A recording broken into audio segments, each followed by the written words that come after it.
tikoy. Lutuin natin.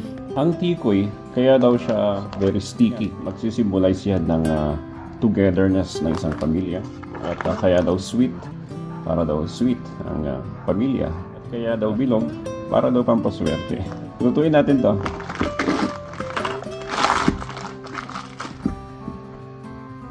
So, ito po siya.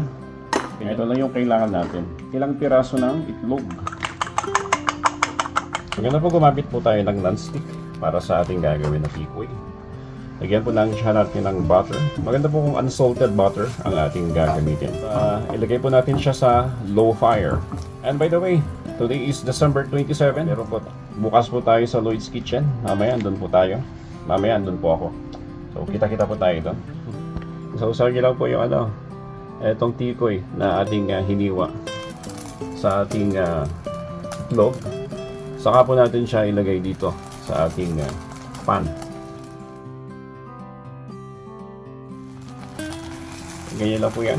At mag-drizzle tayo ng konting itlog. Yan.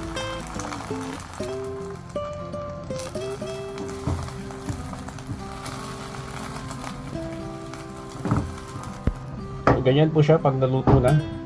Meron pa isang paraan na mas madali na minsan ginagawa ko ito kung medyo tinatamad akong lutuin isa-isa. Ganyan. Pwede na rin yung pong gawin ito.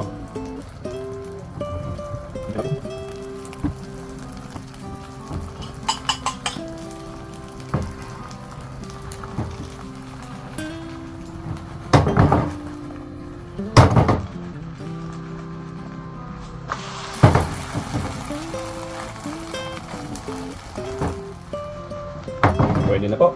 Ito na po yung ating tikoy. Almusal ngayong umaga. So tama po yung ginamit ng mga Chinese na symbolism. Yung stickiness niya, kahit na mainit, nandun pa rin yan. Symbolizes togetherness. Sweetness ng tikoy symbolizes po niya yung saya sa loob ng tahanan. Kaya pala ito yung kinakain nila tuwing Chinese New Year. Sarap siya. Simple lang pero masarap. Good morning.